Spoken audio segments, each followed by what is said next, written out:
Shalom Israel. Call Allah La Yahweh Ba'ashim Yahweh Shai Ba'ashim Akakwadash. Yahweh being who the world ignorantly calls God. Ignorantly calls God. Yahweh Shai being his son, who the world ignorantly calls Jesus Christ. And there's no God beside them. Double honors to the elder apostles and the elder bishops of Great Millstone for being faithful witnesses to the Holy Spirit. Salutation to the elect whom the Lord have given ears to hear. So I'm gonna play an excerpt from my man John Williams. What's his name? Jason Williams. Okay, John Williams. Talk about this. My man's. I don't even know his names, but he's going into the what ifs, which at this point in time is more than a what if. It's more of a more than a what if and more like a when, right? Which he's pretty much breaking down. As you see, the U.S. government just shut down. Here's what comes next. Check the link in the description. And as always, make sure you do your own research. One of the most dangerous effects of a shutdown is what it does to jobs, both directly and indirectly. On day one, hundreds of thousands of federal jobs are furloughed. Some are told to stay home without pay. Others are told to keep working with no paycheck until the government reopens. For families living paycheck to paycheck, even a 2-week gap means bills go unpaid. Credit cards maxed out, and even rent becomes a problem. But it does not stop with government workers. Contractors, the private companies that depend on government contracts, they start feeling the squeeze too. When their payments get delayed, layoffs follow. That ripples outward towards the private sector. Construction projects stall, service jobs in small towns slow down, and unemployment claims start to creep up. And here's where it gets even trickier. At this point, I had got me to thinking to where it could possibly they could possibly let up on these government shutdowns because they need construction to continue to create these various huge IT farms to where they may push it, kick the can down the road because they have to scale back spending. However, they have a lot of plans in the works, and as he just mentioned, these government shutdowns, you know, it halts a lot of this construction. And this devil, knowing that he have a short time, he has to continue building again these various infrastructures, various smart grid and um super data centers and so on and so forth.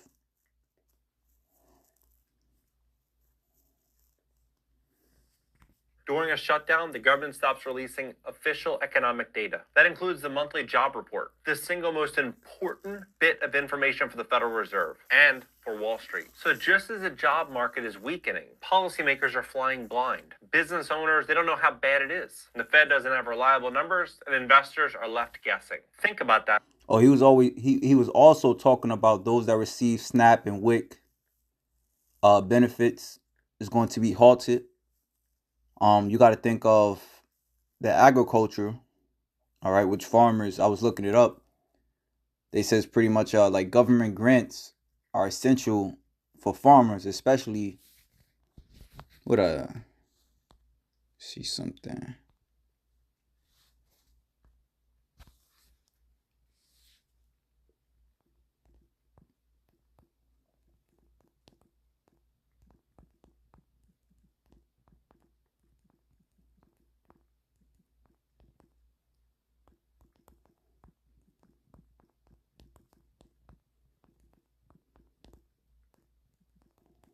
Let's just do I'm gonna just look this up. How important is government grants for farmers? And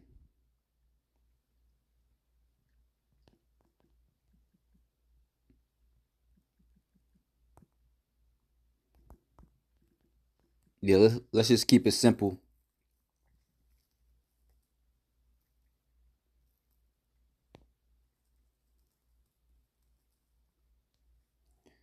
So this came out on August 27th. Farm grants in the U.S. Grants and funding in agriculture. So it says in the U.S. farm grants and food hub grants come from a variety of sources, including federal agencies, state governments, and even private organizations. The U.S. Department of Agriculture offers several programs to support farmers, providing everything from farm loans to specialty crop funding. Additionally, state level initiatives and corporate partnerships can also offer valuable financial assistance, helping farmers innovate and expand their businesses. In this guide, okay,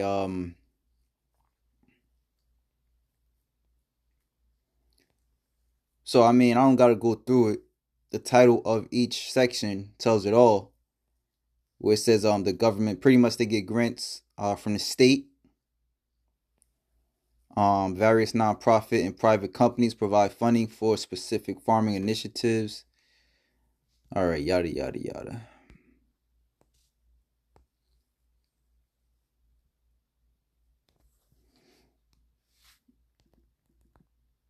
Will the government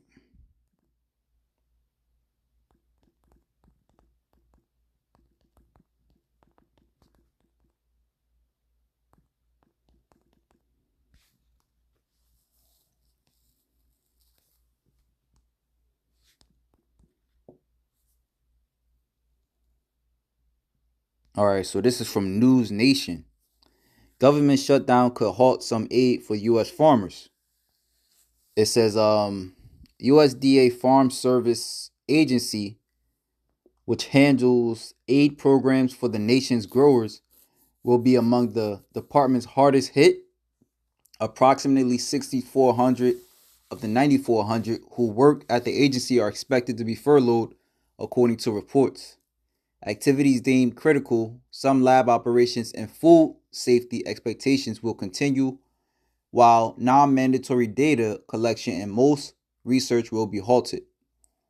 Fourth generation farmer John Boyd Jr., who serves as president of the National Black Farmers Association, told News Nation the government shutdown will lead to chaos for already struggling agriculturalists. I've been farming since 1983 in the same county, and you know my forefathers were slaves. Here, my farm has been in the family for over 100 years, Boyd said, and here we can't get any relief for our federal government. Boyd criticizes President Donald Trump's role in the shutdown, hefty tariffs, and unmet campaign promises. It's really something that the president said he would do the whole time in his campaign. It was help farmers. It says last week, Trump announced some tariff revenue will go to U.S. farmers, but no details about the amount of aid or how it would be dispersed have been released. Farm suicides are up. Farm bankruptcies are up. Foreclosures are up. We need some assistance and we need it now. All right. So, hey, a famine is on its way. We've been telling you that from the elder apostles and the elder bishops on down. All right. Bad times are here. They're not coming. And it's only going to get worse.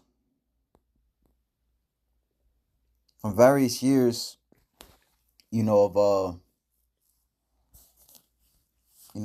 droughts, flooding,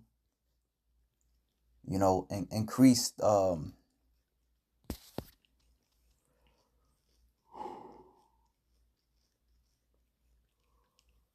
it's a lot of increased pricing on fertilizer from these tariffs of these other nations. You must realize that this place's downfall was imminent, all but imminent. All right, our famous scripture over here at Great Millstone, Isaiah 19. So this is Isaiah 19.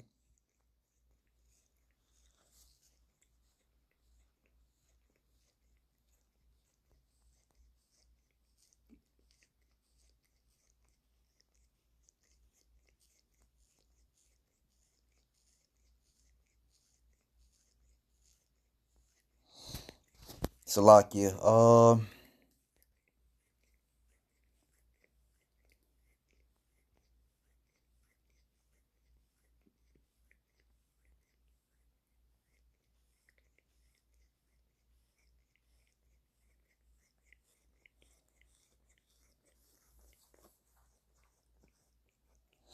Verse 8. Mm.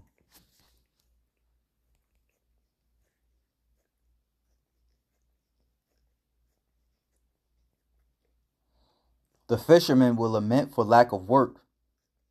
Those who cast hooks into the Nile will groan, and those who use nets will lose heart. There will be no flax for the harvesters, nor thread for the weavers. And it goes directly to what we just read, to where a lot of these farmers are going bankrupt. All right. And as our understanding in the financial world, things are of supply and demand. So when there's less supply and the same or more demand, then guess what? Prices have to continue to rise. All right. On top of that, the truckers, there's talks to where truckers are being hit hard. Let me look that up real quick.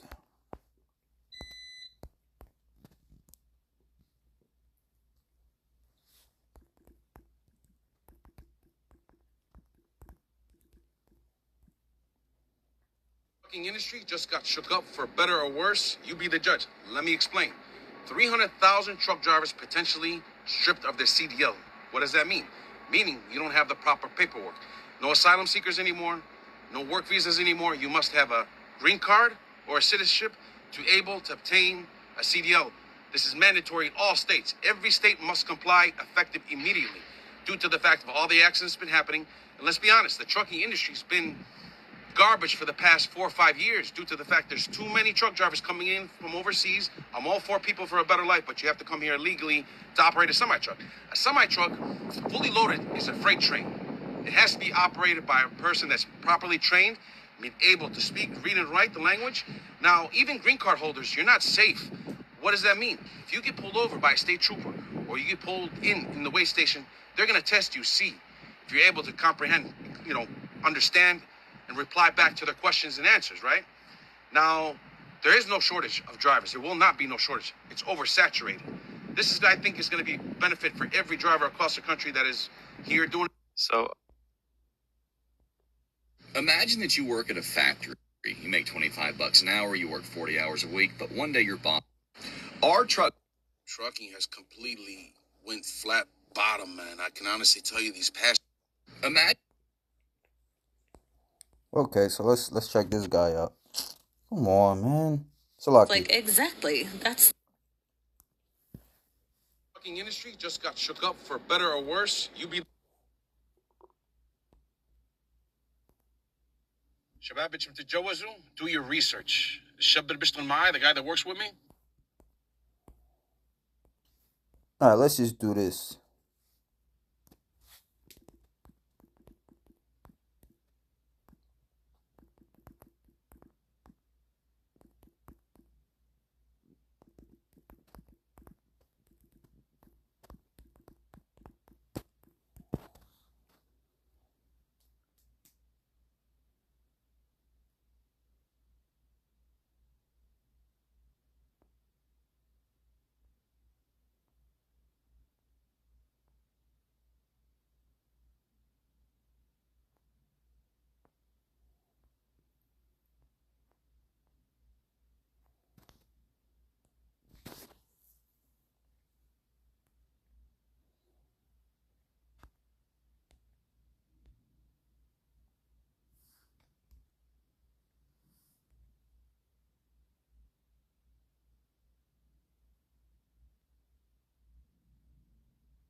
Alright, so let's read through.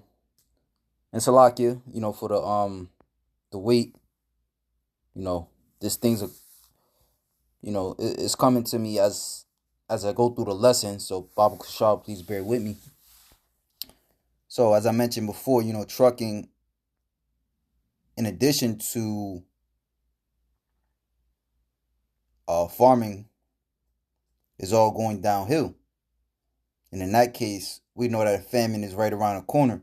Now it says you don't need a sonar chart, Wall Street analyst, or FMCSA start sheet to know that something's been off. You feel it in your deadhead miles. You feel it when you sigh before grabbing another low-paying load. You feel it in the way your truck payment hits differently when the all I got it barely softens the blow. This is all I got in it barely softens the blow. And if you've been around long enough, this doesn't just feel like a dip, it feels like a reckoning. But is it a true recession? The numbers says yes. History says it might be worse than we've seen in a long time. And if we don't take a hard look at what got us here, the post-surge, the flood of new authorities holding the influx of non-domiciled CDLs, tariff tension, and our short memories, we might just ride this slump longer than we need to.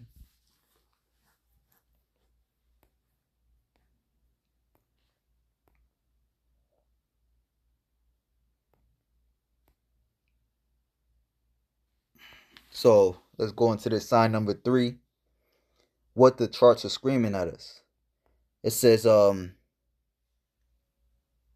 tender rejections have dipped to just over 5%, meaning carriers are accepting nearly every load offered, a classic oversupply signal. The NTI has hovered at 227 a mile, dangerously close to the break even for many owner operators, especially if you're leasing, running older equipment, or paying off a high interest truck note. Spot rates are now consistently below contract, and the spot versus contract spread has shown negative. A recessionary trend we haven't seen since 2019. Pair that with rising truck repossessions, insurance hikes, and a jump in trucking bankruptcies. It says, and you've got a perfect storm. If it smells like a recession, runs like a recession, and bankrupts like a recession, guess what? And then it's signal 4 why this time might be different. You've heard this story before. Freight cools, capacity shrinks, survivors get stronger. But this time the playbook has a few new pages. All right, so it says tariffs, the influx of non-domiciled city holders, which the guy we just watched went into, and it says erosion of the spot market safety net.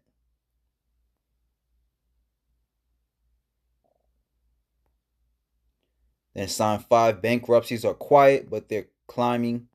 Sign 6, what's a trucker supposed to do? So what does this mean? All right, all of that we just read. Here's the conclusion of the matter. The driver fueling up in Amarillo starting at another sub $2 offer. It means margins matter more than mileage. If you don't know your cost per mile and break even, you're playing blindfolded.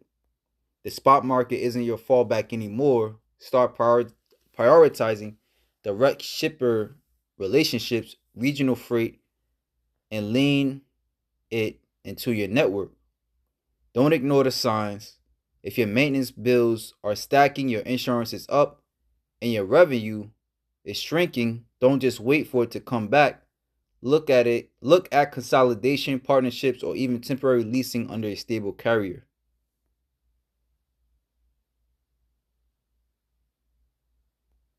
So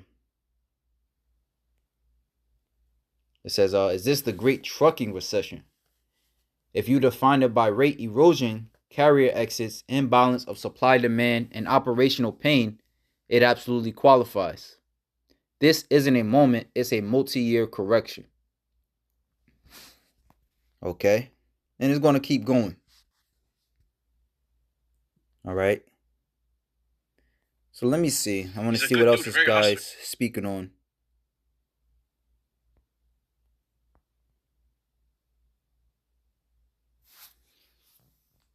Judge, let me explain.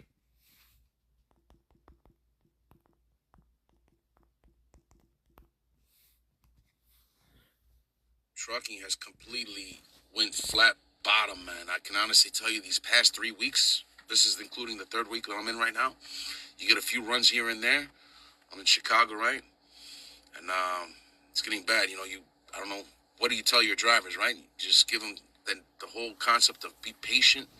Obviously, watching the news, I'm not only a truck driver, I own trucks. I got drivers, man. I don't know what else to say or do. Obviously, Trump is doing what he needs to do, right? On paper, it looks good. It looks right.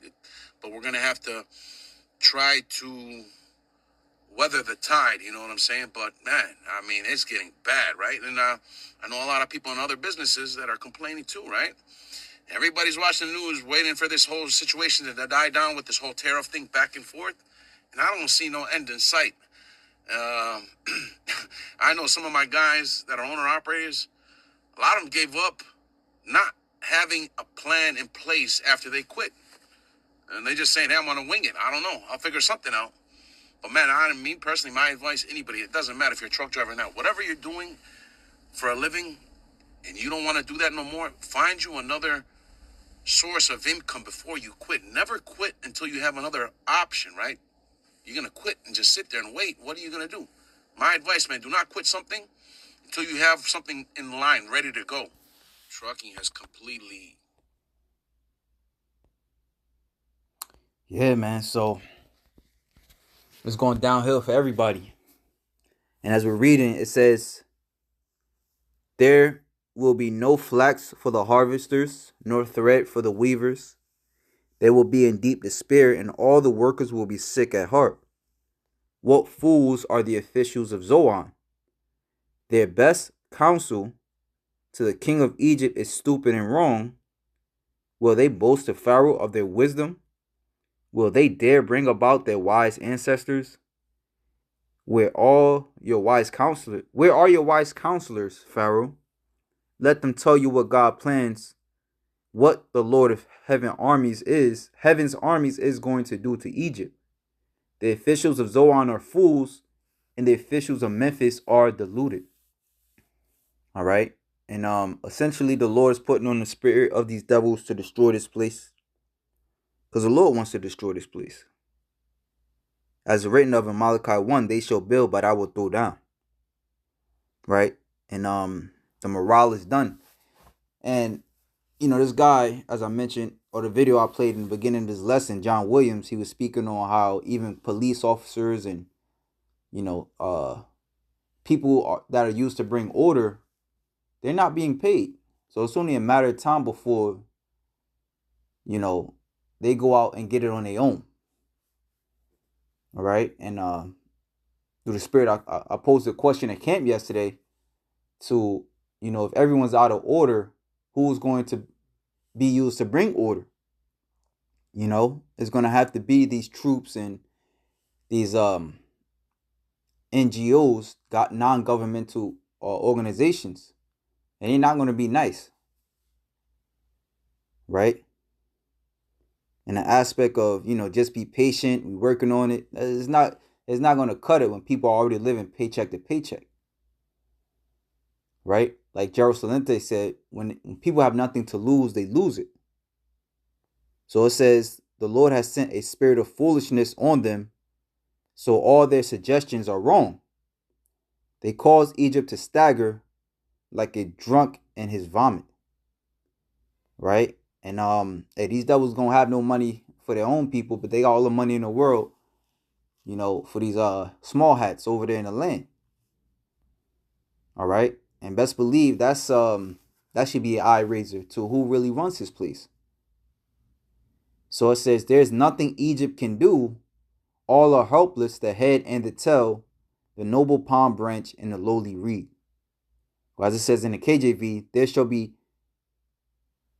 neither shall there be any work for Egypt, which the head or tail, branch or rush may do. All right, so let's play this John Williams and finish it off here. That for a second. If the job market suddenly starts to take a hit in week 3 or week 4, we might not actually see it until the damage is done. And if the economy is already stretched by high debt and slowing growth. Since you started watching the NewsHour tonight, our nation's debt has grown by more than $140 million. Its total sum is $37 trillion. That uncertainty alone is enough to push companies into halting further hiring or layoffs. So when people talk about a government shutdown being a political stunt, it's easy to forget real people's jobs and their livelihoods. They're at the front lines. Now let's zoom out, because this shutdown doesn't just affect people's paychecks and housing. It affects the confidence in the US dollar. The US dollar is already under pressure this year. It has not been a great year for the dollar. It's already down 10% in the first 10 months of the year. That's huge for a currency that's supposed to be safe, secure, and stable. A prolonged shutdown only adds fuel to the fire, because it makes investors in countries around the world wonder if America can manage its own finances. Remember, the only reason our living standards are so great is because countries around the world have adopted to allowing us to be the reserve currency. This has provided us with very low borrowing cost and tons of other opportunities. Other countries buy it, trade it, and hold it. That demand props up our lifestyle. But if faith in the US starts to crack, if investors start to wonder if America can even keep their government open, they may make the logical decision and question whether they should keep all of their money here. They may start to move some of their money around and take a little risk off the table in America. We saw hints of this in past shutdowns. In 2018 and 2019, the dollar slipped as investors around the world waited for Washington to get their act together. Now add in today's problems: massive federal debt, rising interest payments, and the Fed that's already cutting interest rates. Federal Reserve announcing its decision on whether to make its first interest rate cut this year. Central bank has just voted to cut interest rates by a 1/4 percentage point. Put a shutdown on top of all of that makes the dollar look a little bit riskier. And here's the scary part. When the dollar falls, it's not just some chart on Wall Street. It means imports cost more. Global commodities like oil and food get more expensive, and inflation can flare back up again. In other words, if confidence in America slips, we're all going to feel it at the gas pump. We're going to feel it at the grocery store. That's why this isn't just about politics in Washington, D.C. The longer the shutdown lasts, the more risk we have of undermining what keeps our lifestyles so great here in America: the US dollar. So what's the real cost of this shutdown? Economists estimate that we're losing between $7 and $15 billion a week. The U.S. economy could lose $15 billion of growth domestic product each week, every single week. That's money lost from businesses, families, and local economies. And the longer it goes on, the more damage becomes permanent. The last time this happened in 2018 and 2019, the U.S. lost $3 billion permanently, never got any of it back. This time, with higher debt and a weaker job market, and a dollar that's already sliding, the stakes are much higher. The shutdown might seem like politics in Washington, but it's not. It's your paycheck, your mortgage, your grocery bill, and the purchasing power of the money in your wallet. And the real question isn't how long Congress can stay locked in its fight. It's how long the American people can survive inside of this government shutdown. How do you see all of this shaking out, and how long do you think this government shutdown will last? Do you think this is going to end in October, or do you think this could get pushed out to November? Well, if anything, it'll like this person said, okay, the times we live in, this is from Trey Delphi, this just promotes Trump's stablecoins. You know, so that's something to look into. That's a little willing, another lesson for another time. But yeah, we know it's gonna have to be out with the old and in with the new. All right, and pretty much, we know according to prophecy that it's going to be in his mind to change things to this new system, as the scriptures say. He giveth life to the image of the beast. Right? And pretty much what we are going to see, because I don't know if he mentioned it or if I've seen it somewhere else, but you know what's looking more promising slowly but surely is the investment in digital currencies. All right, to where at least is yielding a decent amount, whereas the American dollar is at this point, as he mentioned, is pulling you down. So this is Isaiah 47:1. Come down, O virgin daughter of Babylon, and sit in the dust. For your days of sitting on a throne have ended. Right? So that throne is deteriorating. It says, O daughter of Babylon, never again will you be the lovely princess tender and delicate. All right, and it tells us in Revelation, the 17th chapter, that one day, those that have been confederate with you, talking about NATO and EU, that pretty much they will burn the whore. They will burn this bitch. All right, and slowly but surely, they're doing just that, which that technically means, because we got to qualify what we mean. What we got to qualify these scriptures. That technically means that they're going to